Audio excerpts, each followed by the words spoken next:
இந்த சேதாரத்துக்கு மேல கொடுத்தீங்கன்னா உங்க காசை வேஸ்ட் பண்ற மாதிரி தான். லலிதால வாங்குங்க, நிறைய பணம் சேவ் பண்ணுவீங்க. ஒரு அரை நூற்றாண்டுக்கு 5 ஆண்டுகள் குறைவு. 45 ஆண்டுகளுக்கு முன்னால் 1980வது ஆண்டு ஜூலை மாதம் 20ஆம் தேதி துவங்கப்பட்ட அணி இளைஞர் அணி. அந்த இளைஞர் அணியை துவக்கி வைத்த நேரத்தில் தலைவர் கலைஞர் அவர்கள் ஒரு முழக்கத்தை முன்வைத்தார்.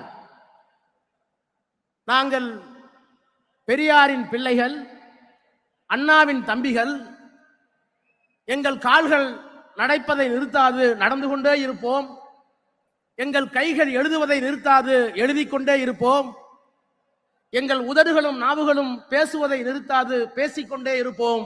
ஏனென்றால் நாங்கள் ஒரு மிகப்பெரிய அழுத்தமான கொள்கைக்கு சொந்தக்காரர்கள்.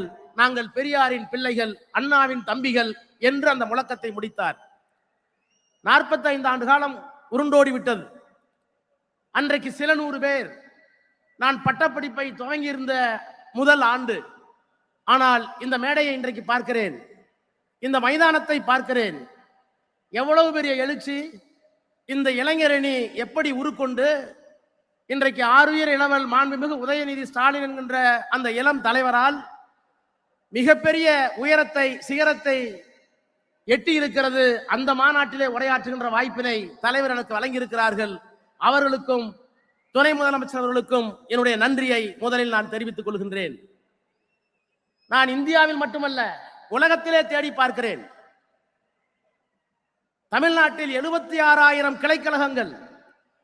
அந்த ஒவ்வொரு கிளைக்கழகத்திற்கும் ஒரு இளைஞரணி அமைப்பாளர், 3 துணை அமைப்பாளர், அதிலே மாத்திரம் 3 லட்சம் நிர்வாகிகள். எத்தனை பேர் உறுப்பினர் என்பதல்ல, ஒவ்வொரு கிளைக்கும் சேர்த்து தமிழ்நாட்டில் 3,04,000 பேர் இளைஞரணியினுடைய நிர்வாகிகள் இருக்கிறார்கள். 68,000 வாக்குச்சாவடிகள் இருக்கிறது. 68,000 வாக்குச்சாவடிக்கும் பாக முகவர்கள் இளைஞரணியின் சார்பில் இருக்கிறார்கள். சென்னை போன்ற பெருநகரங்களில் பாகத்தினுடைய பகுதி கழகத்தினுடைய நிர்வாகிகள் அவர்கள் ஒரு 2 லட்சம் பேர். ஆக ஏறத்தாழ 5 லட்சம் பேரை கிளைக்கழகம் தொடங்கி தலைமை கழகம் வரை நிர்வாகிகளாக இளைஞனுக்கு பெற்றிருக்கிற ஒரு இயக்கம் இந்தியாவில் அல்ல, உலகத்திலேயே உண்டென்றால் அது திராவிட முன்னேற்ற கழகம். அந்த பெருமையை செய்து காட்டிய மகத்தான ஒரு இளம் தலைவனாக ஆருயிர் இளவல் தம்பி உதயநிதி ஸ்டாலின் அவர்களை நான் பார்க்கிறேன். அவரை நான் பாராட்டுகிறேன், வணங்குகிறேன். அதுவும் சாதாரணமா இப்ப போட்டு காட்டினார்களே, மாவட்ட அமைப்பாளர்களை, துணை அமைப்பாளர்களை நேர்காணல் செய்து அதற்கு கீழே இருக்கிற நிர்வாகிகளை தொலைபேசியிலே சந்தித்து பேசி அப்படியெல்லாம் கொண்டு வந்திருக்கிறார்கள். நான் எண்ணி பார்க்கிறேன் வரலாற்றை. 1993ஆம் ஆண்டு இந்த இயக்கத்திற்கு ஒரு சோதனை வந்த நேரத்தில் தஞ்சையிலே பொதுக்குழுவை அண்ணன் கோசிமணி அவர்கள் கூட்டி இந்த இயக்கம்தான் உண்மையான திராவிட முன்னேற்ற கழகம் என்பதை தேர்தல் ஆணையத்திலே நிரூபிப்பதற்காக ஆவணங்களை எல்லாம், பொதுக்குழு ஆவணங்களை எல்லாம் கொண்டு போய் சேர்த்த நேரத்தில் அன்றைக்கு ஆணையத்தினுடைய தலைவராக இருந்த TN சேஷன் சொன்னார், democratically structured only party in India DMK. இப்படி ஒரு தேர்தல் அமைப்பு முறையை, இப்படி ஒரு கட்டுமானத்தை, ஜனநாயகத்தை நான் வேறு எந்த அரசியல் கட்சியிலேயும் காணவில்லை என்று 93 சொன்னார். கொட்டுகிற மலையில், வீசுகின்ற புயலில் சரளை கற்கள் நிரம்பிய மலை உச்சியை நோக்கி நாம் நடக்கிறோம். கையிலே ஒரு அகல் விளக்கு. அந்த அகல் விளக்கு அணையாமல் இருப்பதற்கு தம்பிமார்களே உங்கள் கையை தாருங்கள் என்று சில 100 பேர்களை வைத்துக் கொண்டு ராபின்சன் பூங்காவிலே தொடங்கிய இந்த இயக்கம் இன்றைக்கு திருவண்ணாமலையில் 1,30,000 பேர் அமர்ந்து 91 சட்டமன்ற தொகுதியிலிருந்து வந்து 29 கழக மாவட்டங்களிலிருந்து இத்தனை பேரை கட்டுப்பாடோடு கடமையாற்றுகின்ற பணியை செய்திருக்கின்ற உதயநிதி ஸ்டாலின் அவர்களுக்கு என்னுடைய சல்யூட், சல்யூட், சல்யூட். என்றைக்காவது ஒரு நாள் உலகத்தில் இருக்கிற அரசியல் கட்சிகள் எல்லாம் ஆய்வு செய்து இப்படியெல்லாம் செய்ய முடியுமா என்று பார்த்தால் இவர் செய்திருக்கின்ற இந்த முன்முயற்சி தான் கேஸ் ஸ்டடி. சரித்திரம், சரித்திரம், சரித்திரம். நான் இந்த இயக்கத்தினுடைய மூலத்தை உங்களை அழைத்துக் கொண்டு எண்ணி பார்க்கிறேன். தந்தை பெரியார் இந்த இயக்கத்திற்கு தத்துவத்தை தந்தார். அண்ணன் வேலு அவர்கள் வரவேற்பை நிகழ்த்துகிற போது தந்தை பெரியாரை இந்த வடிவத்திலே பார்க்கிறேன் என்று சொன்னார். கலைஞர் சொன்னார், எரிமலையாய் சுடுதலாய் இயற்கை கூத்தாய் இறைவனுக்கே எதிர்ப்பு சொன்ன இங்கர் சாலாய், ஏனென்று கேட்பதிலே வைர நெஞ்ச வாழ்த்தேராய், எப்போதும் பேசுவதில் ஏதென்ஸ் நகர் இங்கர் சாலாய் எம் தந்தை வாழ்ந்துட்டார். பம்பரமும் ஓய்வு வரும் சுற்றிய பின், ஆனால் படுகளமாய் போன பின்னும் சுற்றி வந்தார் என்று தந்தை பெரியார் இந்த மண்ணில் சுற்றி வந்தார். அண்ணா ஆட்சி பொறுப்புக்கு வந்து விட்டார் அந்த தத்துவத்தை முன்வைத்து. ஆனால் அப்போது பெரியாருக்கு மனசலிப்பு ஏற்பட்டது. ஏன் வாழுகிறோம் என்கின்ற அந்த விரக்தி ஏற்பட்டது. விடுதலையிலே எழுதினார். புற்றுநோயால் பாதிக்கப்பட்ட பேரறிஞர் அண்ணா அமெரிக்காவில் இருந்தார். பதறி போய் சொன்னார், தலைவர் அவர்களே, உங்களுக்கு ஏன் மனசலிப்பு? எனக்கு தெரியும், உலகத்திலே எத்தனையோ புரட்சிகளை பார்த்திருக்கிறேன். ரஷ்யாவிலே 2 தலைவர்கள், மார்க்ஸ் லெனின். பிரெஞ்சு புரட்சிக்கு வால்டேர் ரூசோ, 2 தலைவர்கள். 2 நூற்றாண்டு வெவ்வேறு காலகட்டம். தத்துவத்தை தந்தது ஒருவர், அதை அரியணை ஏற்றது இன்னொருவர். ஆனால் எனக்கு தெரிந்த ஒரு தத்துவத்தை ஒரு தலைவன் சொல்லி அவருடைய வாழ்நாளிலேயே அந்த தத்துவம் வெற்றி பெற்ற வரலாறு உங்களுக்கு மட்டும்தான் இருக்கிறது, ஏன் உங்களுக்கு சோர்வு என்று கேட்டவர் பேரறிஞர் அண்ணா. அந்த அண்ணா இயக்கத்தை கட்டியமைத்து ஆட்சி பொறுப்பிற்கு வந்தவுடன் தமிழ்நாடு என்று இந்த நாட்டுக்கு பெயர் சூட்டினார். தமிழ்நாடு என்று பெயர் இருக்கிற வரை இந்த நாட்டில் யார் முதலமைச்சராக இருந்தாலும் அண்ணாதுரை தான் தமிழ்நாட்டை ஆளுகிறார் என்று அண்ணா சொன்னார். அதை இந்த மேடையிலே நான் எண்ணி பார்க்கிறேன். கலைஞர் ஆட்சி பொறுப்பிற்கு வந்தார். நாங்கள் நாடாளுமன்றத்தில் 20 ஆண்டு காலம் இருக்கிறோம். தமிழுக்கு செம்மொழி மட்டுமல்ல, பெண்ணுக்கு சொத்துரிமை மட்டுமல்ல, ஆட்சியிலே அவர் எப்படி பணியாற்றினார், கொள்கையிலே எப்படி பணியாற்றினார். 56 இன்ச் மோடி அவர்கள் நாடாளுமன்றத்திலே சொன்னார், சுதந்திரம் அடைந்து இத்தனை ஆண்டுகள் கழித்து நேரு செய்யவில்லை, இந்திரா காந்தி செய்யவில்லை, நான் தான் செய்தேன். என்ன செய்தேன்? 40,000 கிராமங்களுக்கு மின்சாரம் போய் சேரவில்லை, நான் தான் சேர்த்தேன். குடியரசுத் தலைவர் உரையிலே சொன்னார். நான் பேசுகிற போது சொன்னேன், பிரதமர் அவர்களே, இன்றைக்கு 2024 சொல்லுகிறீர்களே 40,000 குடும்பத்துக்கு வீட்டுக்கு நாங்கள் மின் இணைப்பு கொடுத்தோம் என்று. 1974 எல்லா கிராமத்திற்கும் மின்சாரத்தை கொண்டு போய் சேர்த்த ஒரு தலைவன் கலைஞர் என்கின்ற அந்த தலைவன், மகத்தான தலைவனை தலைவராக பெற்ற இயக்கம் இந்த இயக்கம் என்று சொன்னேன். இப்படி பெரியார், அண்ணா, கலைஞர் இந்த தத்துவங்களை எல்லாம் தாங்கி இருக்க நம்முடைய தலைவர் இங்கே இருக்கிறார். சுருக்கமாக சொன்னால் திராவிட மாடல் அரசை இயக்கி கொண்டிருக்கிறார். பெரியார் தனி நாடு கேட்டார், திராவிட நாடு கேட்டார், தமிழ்நாடு கேட்டார். அண்ணா திராவிட நாடை கைவிட்டு விட்டு தனித்தமிழ் நாட்டை கைவிட்டு விட்டு மாநில சுயாட்சி கேட்டார். மாநில சுயாட்சிக்காக தீர்மானம் போட்டார் கலைஞர். தனிநாடு கேட்டவர் பெரியார், மாநில சுயாட்சி வேண்டியவர் அண்ணா, தீர்மானம் போட்டவர் கலைஞர். தீர்மானத்தோடு நிற்கவில்லை. இன்றைக்கு மாநிலத்தின் உரிமைகள் பறிக்கப்படுகிற போது நீட்டாக இருந்தாலும் ஏற்றுக்கொள்ள மாட்டோம். பொருளாதாரத்திலே முன்னேறியவர்களுக்கு எக்கனாமிக்கலி வீக்கர் செக்ஷன் என்று சொல்லுகின்ற பொருளாதாரத்திலே பின்னடைந்தவர்கள் என்பதற்காக இடஒதுக்கீடு தருகிறீர்களே, உண்மையான இடஒதுக்கீடு கோட்பாட்டை தவிர்த்து விட்டு அதை ஏற்றுக்கொள்ள மாட்டோம். விஸ்வகர்மா என்ற ஒரு திட்டம், அந்த திட்டத்தை நாங்கள் ஏற்றுக்கொள்ள மாட்டோம்.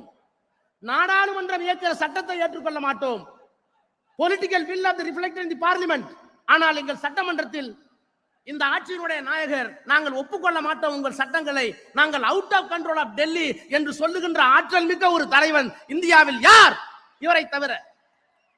இத்தனை பெருமைக்கும் சொந்தக்காரன். இன்றைக்கு அவருடைய மகன் இங்கே இந்த இயக்கத்தை வழிநடத்த இருக்கிறார், தமிழ்நாட்டை வழிநடத்த இருக்கிறார். நான் அவரை தலைமை தாங்கி நடத்த வேண்டும், தகுதி உங்களுக்கு இருக்கிறது சொல்வதற்கு காரணம் என்ன? கலைஞரின் பேரன் என்பதற்காக மட்டுமா? முத்துவேல் கருணாநிதி ஸ்டாலின் என்ற மகத்தான மனிதனுடைய பிள்ளை என்பதற்காக மட்டுமா? அவையெல்லாம் ரெலவென்ட் ஃபேக்டர்ஸ், தொடர்புக்குரிய காரணிகள். அதையும் தாண்டி ஆட்சியையும் கட்சியையும் வழிநடத்தக்கூடிய ஆற்றல் எதிர்காலத்தில் அவருக்கு உண்டு. அவர் ஆட்சியில் இருக்கிற ஆற்றிய பணியா? என்னென்ன பணிகளை ஆற்றியிருக்கிறார்? தமிழ்நாடு சாம்பியன் ட்ரஸ்ட், விளையாட்டுத்துறையை வைத்துக் கொண்டு இத்தனை சாதனைகளை செய்த ஒரு அமைச்சரை நான் இந்தியாவிலேயே பார்த்ததில்லை. நெடுஞ்சாலை போடுகிறார் வேலு என்றால் ஒப்புக்கொள்ளலாம். எல்லா ஊருக்கும் தண்ணீர் வருகிறது என்றால் நான் நேருவை ஒப்புக்கொள்ளலாம். எல்லா கிராமத்திற்கும் தண்ணீர் போகிறது என்றால் ஐபிஐ ஒப்புக்கொள்ளலாம். இவையெல்லாம் தெரிந்த துறைகள். ஆனால் விளையாட்டுத் துறையில் இவ்வளவு விந்தைகளை செய்யக்கூடிய ஆற்றலை பெற்ற ஒரு அமைச்சரை, தம்பி, உங்களைத்தான் நான் பார்க்கிறேன்.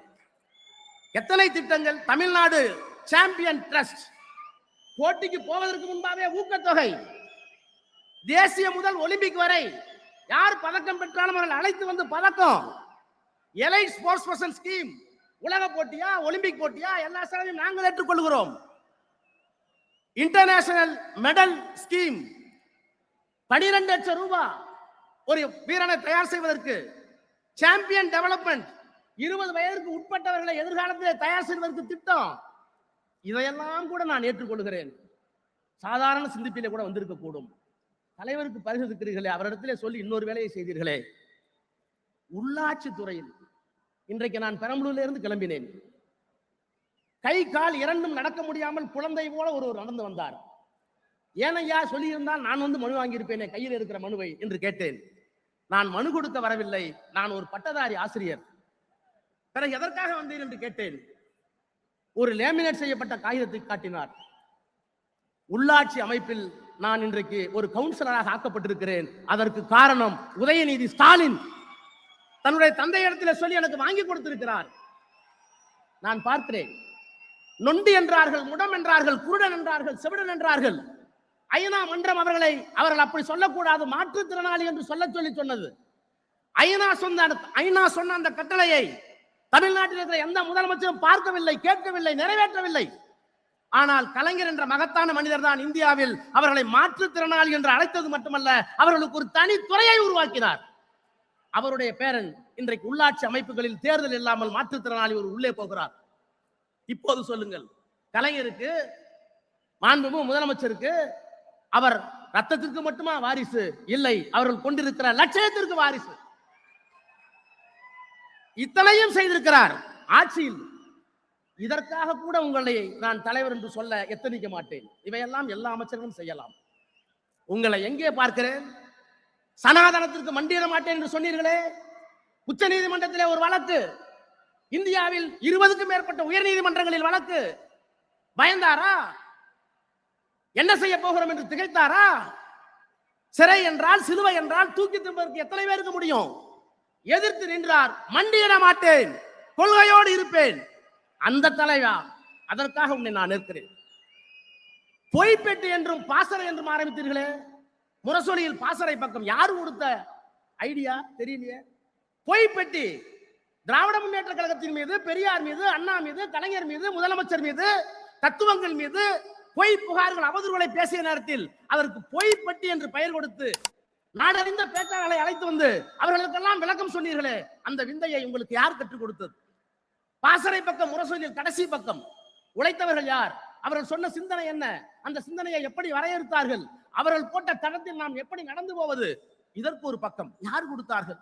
அறிவின் மீது தாகம், லட்சியத்தின் மோகம், ஒரு சட்டமன்ற தொகுதிக்கு ஒரு லைப்ரரி, புத்தகத்தை படியுங்கள். முத்தமிழ் அறிஞர் பதிப்பகம், கார்ல் மார்க்ஸை பார்க்கிறேன், சிறு புத்தகமாக வருகிறது. பெரியாரை பார்க்கிறேன், அண்ணாவை பார்க்கிறேன், டாக்ஸியை பார்க்கிறேன்.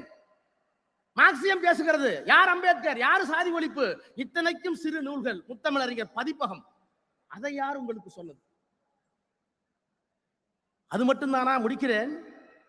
கருத்தரங்கம், புத்தக கண்காட்சி, ஆண்டவனுக்கு திருவிழா இந்த மண்ணில் நடக்கிறது. ஆனால் அறிவுக்கு திருவிழாவை நடத்திய ஒரே அரசியல் தலைவன் நீ மட்டும்தான், நீ மட்டும்தான். ஒன்றை சொல்லி முடிக்கிறேன். பாப்லோ நெருடோ என்ற ஒரு கவிஞன் இலக்கியத்திற்கு நோபல் பரிசு பெற்றான். சிவப்பு சந்தனையில் தன்னை ஊர்கரித்துக் கொண்டான். கம்யூனிஸ்ட்காரன். பல நாடுகளுக்கு ரகசியமாக ஓடினான், துரத்தப்பட்டான். அவன் மறைவதற்கு முன்னால் நீங்கள் என்ன சொல்ல விரும்புகள் என்று கேட்டார்கள். அவன் சொன்னான்,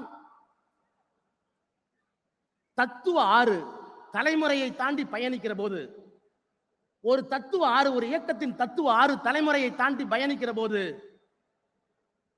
தலைமுறை மாற்றம் வருகிற போது, கரையை கெட்டிப்படுத்தி காவல் காக்கிற காவலன் எவனோ அந்த காவலன் தான் அந்த இயக்கத்திற்கு தலைவன் என்று சொன்னான். தத்துவ ஆறு ஓடிக்கொண்டே இருக்கிறது. அந்த தத்துவ ஆற்றை கரையை பலப்படுத்தி கொண்டிருக்கிறீர்கள். பாப்புலோ நெருடோ சொன்னான், அந்த காவலன் தான் தலைவன் என்று. நான் உரிமையை அழைக்கிறேன். தம்பி வா, எதிர்காலத்தில் இயக்கத்தை நடத்து. வாழ்க, வெல்க. நன்றி, வணக்கம். இந்த சேதாரத்துக்கு மேல கொடுத்தீங்கன்னா உங்க காசை வேஸ்ட் பண்ற மாதிரி தான். லலிதால வாங்குங்க, நிறைய பணம் சேவ் பண்ணுவீங்க. மின்னம்பலம்.com, தமிழின் முதல் மொபைல் பத்திரிகை.